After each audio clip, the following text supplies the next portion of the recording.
राहुल गांधी जी ने अभी सीधे सीधे तीजे वोट चोरी का आरोप लगाया है बीजेपी के ऊपर। उस पर आपकी क्या प्रतिक्रिया? जो पोलिंग एजेंट बैठते हैं उनको ये नहीं पता कि वो वहाँ पे क्रॉस चेक करते हैं, एक एक वोट को चेक करते हैं। अगर हम 3 करोड़ के हरियाणा में ये कहेंगे कि 25 लाख वोट फर्जी हैं तो कितनी बड़ी बेवकूफ़ी है। राहुल गांधी अकेले ऐसे व्यक्ति हैं इस पूरे देश में जिन्होंने लोअर कोर्ट से लेकर सुप्रीम कोर्ट में सबसे ज़्यादा बार माफ़ी मांगी है पूरे भारतीय इतिहास में। वो कुछ कहते हैं, उसके बाद वो माफ़ी मांगते हैं। भूपेंद्र हुड्डा पिता पुत्र को स्थापित करने से रोकने के लिए शैलजा ने हरवाया उनको, वो हारे। ये शमशेर गोगी से पूछो, शमशेर गोगी असंध से उनका कैंडिडेट था। राहुल गांधी ने कांग्रेस की ऐसी दुर्गति कर दी है कि दशकों से कांग्रेस सत्ता से बाहर है और अगले दशकों तक आने की कोई संभावना नहीं। नमस्कार, स्वागत है आपका द समर न्यूज हरियाणा में। आज हमारे साथ मौजूद हैं भाजपा नेता सुमित दहिया जी। सर, बहुत बहुत स्वागत है समर न्यूज में। बहुत धन्यवाद समर न्यूज के सभी दर्शकों को। सर, राहुल गांधी जी ने अभी सीधे सीधे तीजे वोट चोरी का आरोप लगाया है बीजेपी के ऊपर। उस पर आपकी क्या प्रतिक्रिया है? सबसे पहले तो हमारा जो वंदे मातरम स्वर्णोत्सव चल रहा है, मैं पूरे देशवासियों को उसके लिए बधाई देता हूं। और आज श्रद्धेय अटल अपने आडवाणी जी, जो हमारे लाल कृष्ण आडवाणी जी हैं, उनका जन्मदिन भी है। तो मैं उनके स्वास्थ्य की ईश्वर से कामना करता हूं। और जो वोट चोरी का जहां तक विषय है, तो Rahul Gandhi leader of opposition के रूप में कांग्रेस की जो राष्ट्रीय गलती है वो इस समय पूरे देश के लिए और राष्ट्र के लिए राष्ट्रीय श्रम का विषय बन चुकी है। राष्ट्रीय श्रम में इसलिए कह रहा हूँ क्योंकि राहुल गांधी जी जो हैं वो, उनको ये नहीं पता कि भाई आप अपने सारे जितने भी उनके जो यहाँ पे बूथों के या बूथ पे जो एजेंट पोलिंग एजेंट बैठते हैं वो उन्हीं की तरह पप्पू हैं क्या?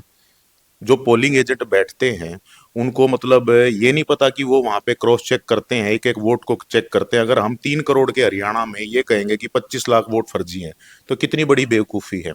भाजपा ने ऑफिशियली 24 पेजों का अपना जवाब दिया है वोट चोरी के ऊपर। और उसके बाद मैं उसके कुछ मुख्य बिंदुओं को आपके सामने हाईलाइट कर देता हूँ। सबसे पहले तो वो कहते हैं हम 22,000 वोटों से 8 सीट हार गए।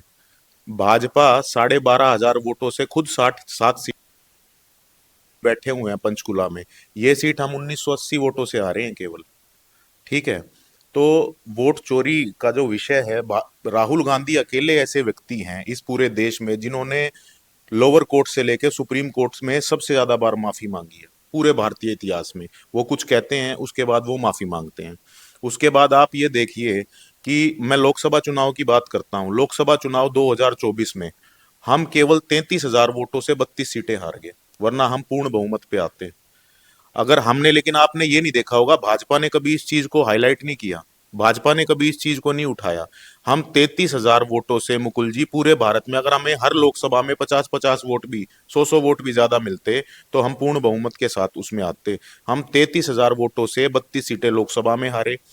तो हम 12,500, हमने इस चीज को कभी नहीं उठाया। लेकिन वो कहते हैं कि वोट चोरी, जिस ब्राजीलियन मॉडल को उन्होंने हाईलाइट किया था कि उसके इतने वोट, उस मॉडल ने खुद ये आकर के बोला है अपने उस पे ट्विटर पे कि एक्स अकाउंट पे कि भाई मैं तो कभी भारत गई ही नहीं हूँ। उन्होंने ये बोला है कि मैं कभी भारत नहीं गई हूँ।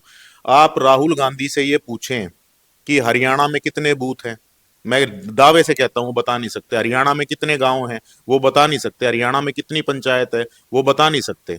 वो ये नहीं बता सकते। आप दिल्ली से चंडीगढ़ तक आओ, उनके साथ बैठ के वो ये नहीं बता सकते खेत में फसल किस चीज की है।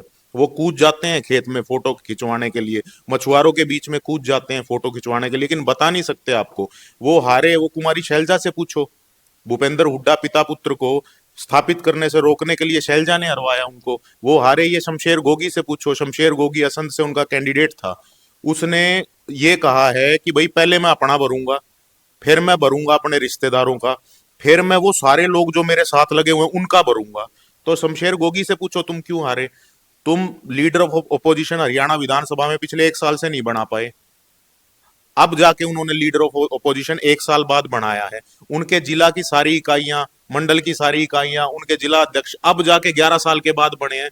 तुम खुद अपने कर्मों से हारते हो और सही से उसका विश्लेषण नहीं करते, दूसरों पे इल्जाम लगाते हो। राहुल गांधी की और कांग्रेस की इस देश के संविधान में, इस देश के लोकतंत्र में, इस देश के संवैधानिक संस्थाओं में कोई आस्था नहीं है।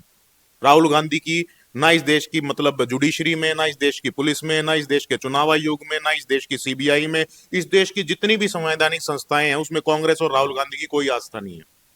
वो हारते हैं अपने कर्मों से, वो हारते हैं। और सबसे बड़ी बात है, अगर कोई व्यक्ति चुनाव हार जाए या कोई पार्टी चुनाव हार जाए और ईमानदारी से उसका विश्लेषण करे ना मुकुल जी, तो क्या बोलते हैं वो मतलब अपना कहीं ना कहीं शायद भविष्य में इस स्थिति में पहुंच सके कि वो भारतीय जनता पार्टी के साथ सीधे टक्कर लेने की परिस्थिति में हो।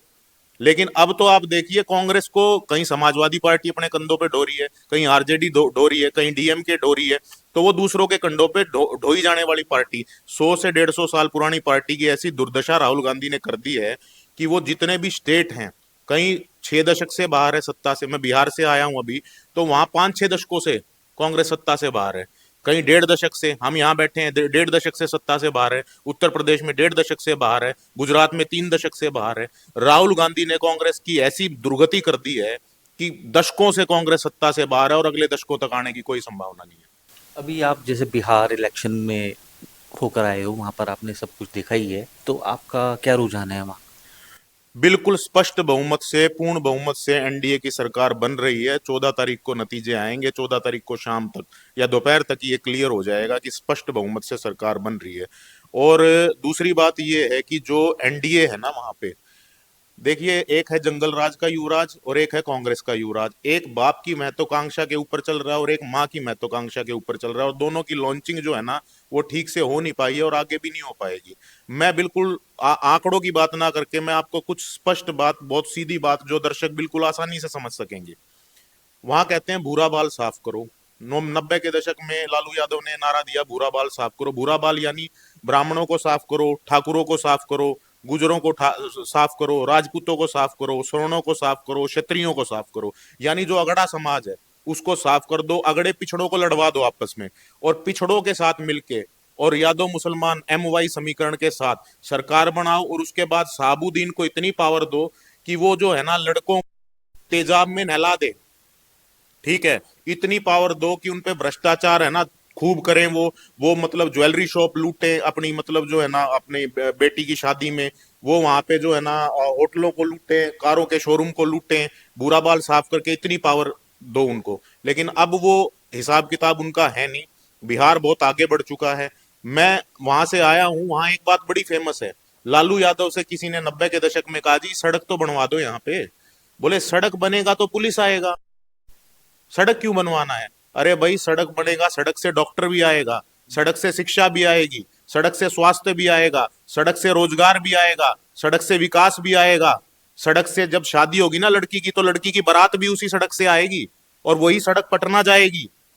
ठीक है, हमने वहां पे गंगा के ऊपर 4 बहुत बड़े फ्लाईओवर बनवा दिए हैं और 10 अभी बनने जा रहे हैं। मखाना बोर्ड का गठन किया है, बिहार के मखाना को राष्ट्रीय पहचान मिली है। वहां पे 38 जो है ना IIT, IMT और मेडिकल कॉलेजेस बनवाए गए हैं। वहां पे मेडिकल की सीटें बढ़ी हैं, नर्सिंग की सीटें बढ़ी हैं। वहां पे जो है ना इस तरीके से इतनी तेज गति से विकास हुआ है, 31,000 गांवों में सड़कें बनी हैं और सीधा शहरों के साथ जोड़ दिया गया है।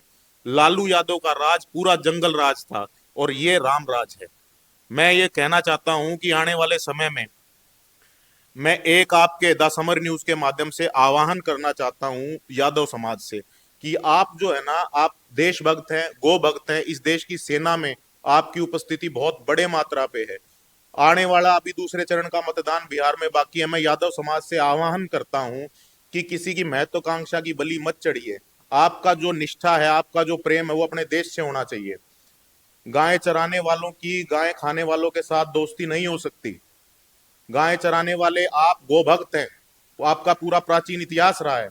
आप बीजेपी के साथ जुड़िए। हरियाणा में, साउथ हरियाणा पूरा यादव बेल्ट हरियाणा की 2014 से, चाहे लोकसभा हो, चाहे विधानसभा हो, चाहे नगर निकाय लोकल चुनाव हो, बीजेपी के साथ जुड़े हुए हैं।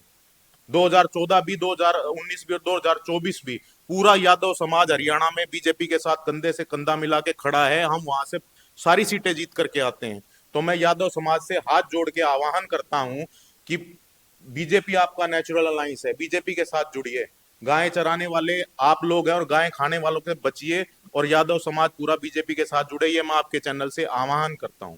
अच्छा, जैसे मुख्यमंत्री नया सिंह सैनी उनके नेतृत्व में भाजपा सरकार की जो प्रमुख उपलब्धियां हैं उनको आप जनता के सामने किस रूप में रखना चाहेंगे? देखिए, अभी 1 वर्ष हुआ। 1 वर्ष पे मैंने उपलब्धियां आपको बताई भी थी और मैंने अखबार में भी आई थी। देखिए, बहुत तेज रफ्तार से हमारे आदरणीय मुख्यमंत्री नायब सैनी जी अपनी सरकार में बहुत विकास कार्य कर रहे हैं। अभी रिसेंटली जब मैंने कहा वो जापान गए थे, 5,000 करोड़ रुपए का निवेश हरियाणा में आया है। उन्होंने एमएसपी सारी फसलें, हरियाणा एकमात्र ऐसा राज्य है जिसपे 24 के 24 फसलों पे एमएसपी दिया जाता है। उन्होंने डायलिसिस पूरे हरियाणा में फ्री कर दिया है। सोचिए कितने उसमें उनको रोगियों को राहत मिली है। लाडो लक्ष्मी योजना हरियाणा में लागू हो चुकी है। लगभग 65 लाख महिलाओं के खाते में 2100 रुपए हर महीने आने वाले हैं। हरियाणा में जो बुढ़ापा पेंशन है उसको 3,000 से बढ़ा के 3200 कर दिया गया है। हरियाणा शिक्षा से संबंधित काम हो, अब जो भर्तियां होती हैं वो बिना पर्ची खर्ची के बिल्कुल स्पष्ट साफ तौर पे भर्तियां होती है। चाहे किसी भी गरीब का बच्चा है वो आराम से हरियाणा में सरकारी नौकरी लग सकता है। तो मैं अपने मुख्यमंत्री नायब सैनी जी को बहुत बहुत बधाई दूंगा इस बात के लिए कि उन्होंने बहुत ही अच्छी गति से और विकास की तरफ उन्मुख सरकार वो चला रहे हैं। हरियाणा के राजनीतिक माहौल पर भाजपा का रुख साफ है। पार्टी का कहना है कि रोजगार, शिक्षा और सुरक्षा पर भाजपा की हमेशा प्राथमिकता थी और बनी रहेगी। कैमरामैन रमन के साथ मुकुल शर्मा की रिपोर्ट, पंचकुला।